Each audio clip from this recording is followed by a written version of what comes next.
Hey, welcome back to the Ping Pong Flick Show. My name is Chris Wong. This is episode 345, and I got a really special guest with me. This right here. That's right. That's Toby Emmerich looking over me. That little pimple growth that would not go away so he could release the Snyder Cut. That's why he's coming with me, and he is here, and we are trying to get rid of him. But this is not about Toby Emmerich. This video has a lot of different minor DC updates. The first one being Birds of Prey. Jay Basco was interviewed by a Book of magazine, and it is in regards to Cassandra Cain, something that we haven't really truly heard about her opinion about Cassandra Cain, so this is it. When preparing for the role of Cassandra Cain, I actually used Natalie Portman, Jodie Foster, and Sandra Oh as inspiration, especially Natalie in The Professional and Jodie in Taxi Driver. The audition process for Cassandra Cain was a month long, and I had to go in about 5 times. I watched a bunch of movies, practiced my martial arts skills, and read some comic books to prepare. When I got the role, I was in shock. I worked hard on this role and got emotional because I wanted this part so bad. I mean, I totally cried. I knew from the moment on my life would change forever. I had one of the best stunt doubles in the industry named Marissa Labag. She's a Filipino woman who helped me shape the character. Marissa always made sure that I was safe, and I really appreciate all of her hard work. We had a scene where Margot, Journey, Rosie, Mary, and I had to improv the majority of it. We were laughing, making jokes, having a great time. Kathy Yan told us to do silly things that made us smile the whole day. Margot is a phenomenal mentor and leader. She made work exciting and fun. When we rehearsed, she always made sure I was okay and asked if I wanted to try something different. Little girls should look up to a strong women and see that they can be a superhero too. I'm so grateful to be part of this movement. It was super cool to see my other castmates in their superhero gear kicking butt. That is the full interview, and it's just a small part in the a Book of magazine. I'll link the full interview in the description below, so go ahead and check that out if you want to. But the things that she says here sounds pretty amazing, meaning she pretty much seems to be really trying hard for this part, seeing that there's martial arts involved, there's a stunt double involved, sounding like there's going to be quite a bit of action here. Cassandra Cain is a really, deadly assassin, if you will, so hopefully we get to see that come out into the movie as much. And I'm hoping that I understand the whole thing about strong women, see they can be superhero too, and things like that. I just hope they're not so concentrated on that, and that will show itself from this great story. The story first, the characters first, and then that should also come. Like Wonder Woman, that was a great story, and then out of that, we had that part about having a strong female lead.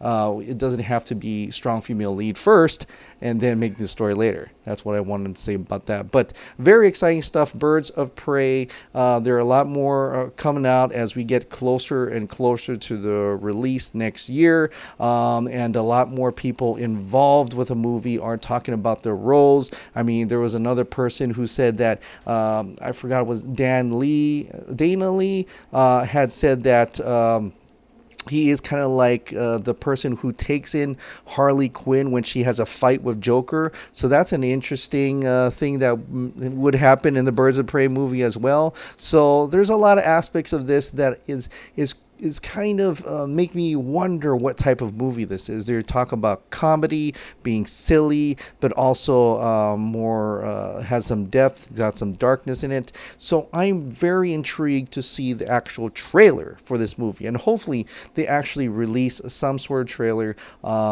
It's not going to be at Hall H San Diego Comic-Con, but maybe during that time they'll release one online so we can feast our eyes upon the plot and what this movie is truly, the tone of this movie truly is for the Birds of Prey movie. Now, some other things that had flown before apparently, and now is turning into a monster hunting macho guy, and he is The Witcher. Henry Cavill is in The Witcher. They finally revealed photos from his Netflix series. Now the thing, I'm not really talking about the Netflix series. I haven't played the game, and The Witcher, the images here look fantastic. He really does look like the character that's when I'm looking at the game box title. I haven't read the books either, but the one thing I really notice in this is in the article where it says the series tale follows Witcher Geralt, played by ex-Superman Henry Cavill. And that came out to me like a strike through the chest. I was like, oh my God, they're really saying it's ex-Superman. But it could be ex-Superman because he was Superman before. But does that mean he's still Superman? What is interesting is Lando O'Leary, he's from on Twitter. He said that Entertainment Weekly actually edited their Instagram post from ex-Superman to not saying that at all. It just says Henry Cavill stars as Witcher Geralt in the fantasy series. So it's interesting that they actually changed it in the Instagram, but not in the article from Entertainment Weekly. Do they know any better? Do they actually have a source? Is this something they're hinting at? Or is this just a mistake on their part? Or is this what they're just assuming from reading that Hollywood Reporter article many months ago? We could also put into question a little bit of what Boss Logic had put out, not recently, but maybe a week back, where it had a picture of Henry Cavill with his dog, and they're walking away from a trash can with a Superman suit hanging out. It's very much like the Spider-Man 2, the Sam Raimi Spider-Man 2, where he quits being Spider-Man. So you look at that, and he doesn't say anything. He just puts out that picture, and you wonder if that's really true. Did Henry Cavill actually walk away from the Superman role? Now, I don't know if any of this is true. No one has come out. Danny Garcia has not come out and said anything. For the most part, Zachary Levi and everybody kept saying he's still Superman. Jason Momoa still says he's Superman a while back. Nothing from Henry Cavill's team at all. But from what Boss Logic is trying to imply is that Henry Cavill is truly gone or stepped away from Superman. And not that he has any sources, but he was right about Robert Pattinson being the new Batman from that one image and from a source you've heard a long time ago. So who knows at this point? I am still optimistic that Henry Cavill could still be Superman. This is just a hiccup in the article, something that is only information they've only gotten from a recent article, which is the Hollywood Reporter, and that does not mean he's not Superman. They just basically don't have a Superman movie right now, but we'll see. We'll see and continue to be positive about it, but we'll definitely see what happens with that and if Henry Cavill ever returns as Superman. But I gotta plug this one thing real quick about Henry Cavill as Superman. If you want to see Henry Cavill as Superman, the last movie you could possibly ever see is the Justice League Snyder Cut. Not the Justice League mustache problem, weird face lip issue there, but the Justice League Snyder Cut, where you'll see Superman in that movie kicking Steppenwolf's butt. So I just want to plug that in there for Henry Cavill fans out there who want to see Henry Cavill return as Superman. There is one movie that is 80 and 90% complete. So if you help to get that release, then you can enjoy Henry Cavill as Superman once again. The other update today is Matt Reeves' The Batman is officially in pre-production. This is coming from Thomas Polito, but he got this screen capture from IMDb Pro. The Batman changed from script to pre-production. That should make Batman's fans happy because we never know when Matt Reeves was going to be finally done the script. How much done can we, when Ben Affleck was still not done the script, all the way to Matt Reeves not done the script, it just seemed like this movie was not going to happen. But when he casted Robert Pattinson as the Batman, it's starting to change a little bit towards an actual movie that's actually going to come out. And for people who are Batman fans, it's that day is finally here. Is finally changed from script to pre-production. Sure, movies have been gone into pre-production production, post-production, and have been canceled before, delayed even further, rewrites, reshoots, things like that always happen. But cross your fingers, I think it's finally truly happening and finally going to be a smooth ride from here on out. As Thomas Polito is also hearing one more thing about the Batman movie. We know there are multiple villains in this movie, from Catwoman to Riddler, Penguin, so on and so forth.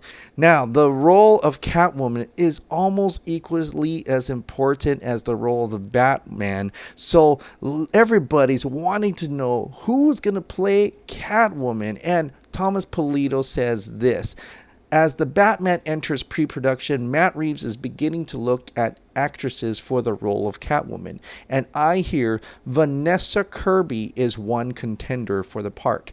Back in February, I revealed a list of names for the titular role in the movie, including Aaron Taylor Johnson, who read for the part, and Nicholas Hoult, who was the runner-up for the role. It's very likely Kirby is on the same kind of wish list, and formal talks haven't begun yet. More names should be popping up as soon as well. Kirby is best known for her roles in Netflix The Crown, Mission Impossible Fallout. She's also co-starring in the Fast and Furious spin-off Hobbs and Shaw.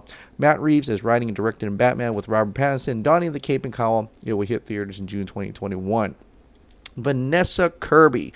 Now, it's interesting that they're choosing this person, because I actually said in another video that Vanessa Kirby would be kind of perfect for Supergirl. And apparently it went to Catwoman instead, which is fine. I'm fine with that. I think she's a phenomenal actress. She can play action pieces very well, and I think she'll probably knock that role out. And so that leaves the other roles. Now, this is also on a list as well. As you know, a lot of people didn't even think about Robert Pattinson in the list of names. So maybe this is just a beginning where it's like Vanessa Kirby. Then next week we'll hear somebody else. Next week we'll hear somebody else. And it ultimately becomes the third or fourth person who actually gets the role. But the talks are coming. They're getting ready to get into, they're in pre-production, and they're going to get into production. But before they get into production, they're going to need to fulfill all the roles in that giant, I believe it's going to be a giant cast of villains so far. So for Batman fans, be on the lookout for more information on the Matt Reeves the Batman in the coming days, maybe weeks and months. Finally, today, one thing that was very interesting that came out in terms of the Justice League Snyder Cut, we had that Washington Post article, and it seems like other publications are kind of publishing that same article, but for their newspapers. And one of them is the Toronto Star, among other newspaper sites that are actually publishing that same Washington Post article and putting it on a paper newspaper, as you see here, and sending that out. So I think that is an incredible thing. I think that's able to get the word out farther, faster. I know I just kind of referenced a Captain Marvel thing there. What the heck? But anyway, the headline says, "Open the vaults," Justice League fans say, and it has everything there for you to know and learn about the Snyder Cut and possibly gain more interest for the Snyder Cut in order to Google, search it online, and maybe even join at RT Snyder Cut and join the Release the Snyder Cut movement as well. So I think this is an incredible feat.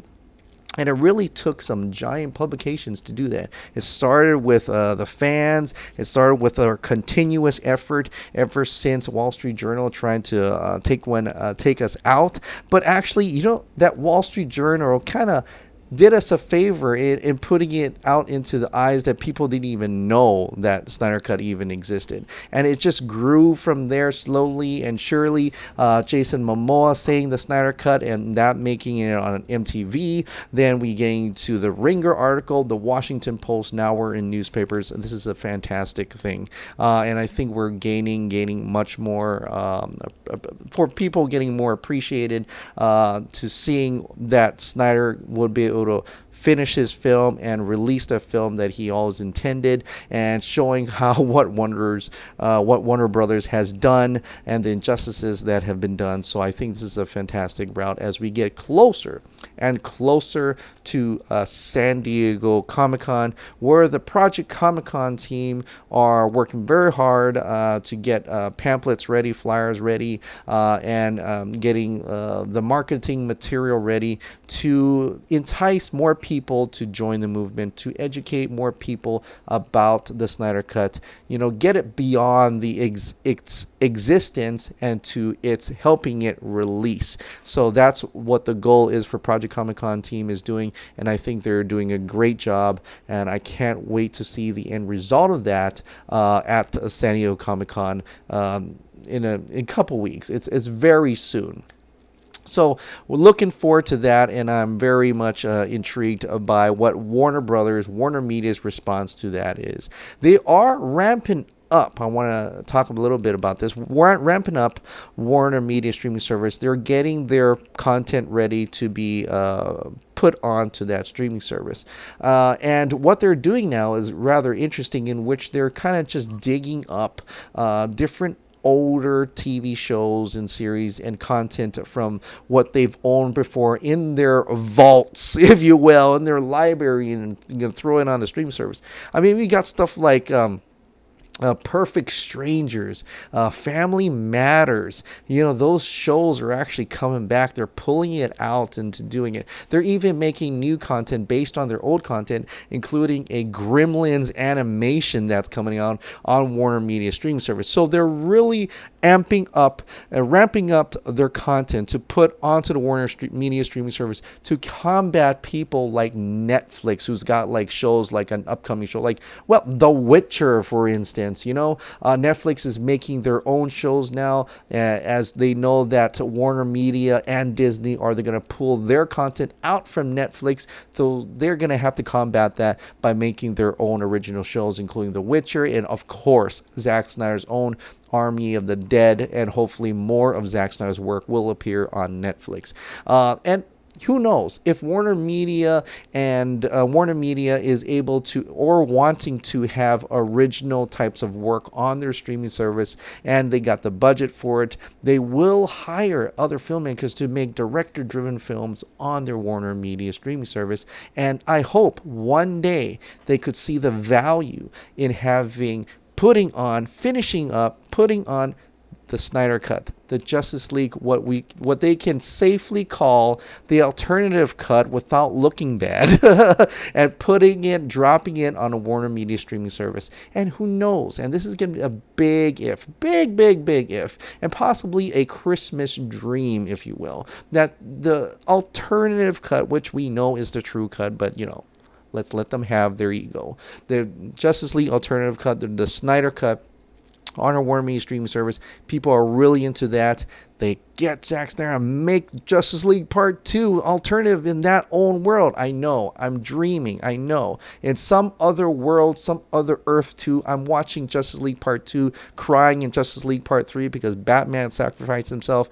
I know. But that is still a dream. And, it's still possibly until Zack Snyder says, I don't want to deal with it anymore. All right, guys. Well, that is it for tonight. Thank you so much for subscribing. Thank you so much for watching. I'll see you next time.